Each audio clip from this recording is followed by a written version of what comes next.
সবাইকে অনেক অনেক শুভেচ্ছা জানিয়ে আজকের রেসিপি শুরু করছি। যত প্রকারের মিষ্টি আছে সব থেকে সহজ হচ্ছে কাঁচাগোল্লা। যারা কখনো মিষ্টি তৈরি করেননি বা মিষ্টি তৈরি করতে খুব বেশি ঝামেলার মনে হয় তারা চাইলে এই কাঁচাগোল্লাটা বানিয়ে নিন। আমার কাছে মনে হয় এর থেকে সহজ পৃথিবীতে আর কোনো মিষ্টিই নেই। তো চলুন আজকে কাঁচাগোল্লা তৈরি করে নিই।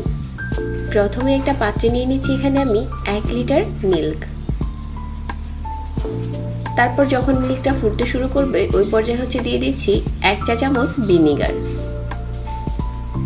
এই 1 চামচ ভিনিগারে 1 লিটার দুধ ছানা হয়ে যাবে।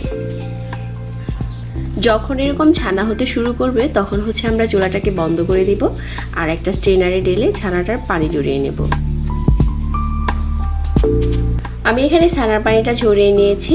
তো আপনারা চাইলে কিচেন টাওয়ালে রেখে চেপে পানিটা ফেলে দিতে পারেন। এটার জন্য কিন্তু ছানাটাকে অনেকটা সময় ধরে ঝুলিয়ে রাখার দরকার নেই। তারপর এই ছানাগুলোকে হাত দিয়ে নরম করে নিতে হবে আর 2 ভাগে ভাগ করে নিতে হবে। অর্ধেকটা আমি একটা সাইডে রেখে দিচ্ছি আর অর্ধেকটার মাঝে 1 চামচ চিনি দিয়ে খুব ভালো করে মতে নিচ্ছি।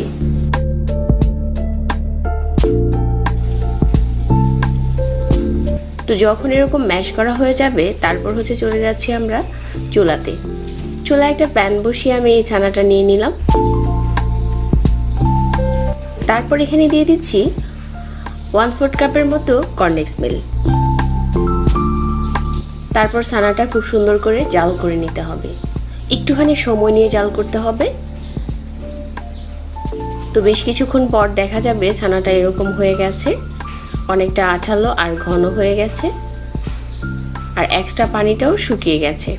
তারপর আমি যে কাঁচা ছানাটা রেখেছিলাম ওইটার সাথে এটা খুব ভালো করে মিশিয়ে নিতে হবে যাতে খুব সুন্দর করে মিশে যায়। আর কুসুম গরম থাকা অবস্থাতেই এই কাজটা করতে হবে, পরে কিন্তু মিশতে চাইবে না। তারপর লম্বা করে একটা ডো বানিয়ে নিচ্ছি। আর আমি যে কটা মিষ্টি তৈরি করব ওরকম করে কেটে নিচ্ছি, তাহলে সবগুলো মিষ্টি সমান হবে।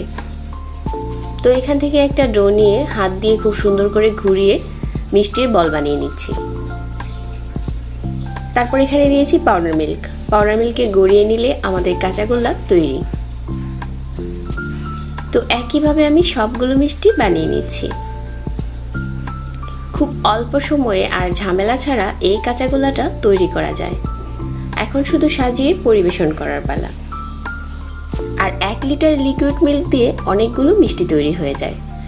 ভিতরের টেক্সচারটাও একটু দেখিয়ে দিচ্ছি। আশা করছি ভালো লেগেছে সবার কাছে। সবাই অনেক ভালো থাকবেন। ভিডিওটি দেখার জন্য ধন্যবাদ জানাচ্ছি। সেই সাথে বিদায় নিচ্ছি। আল্লাহ হাফেজ।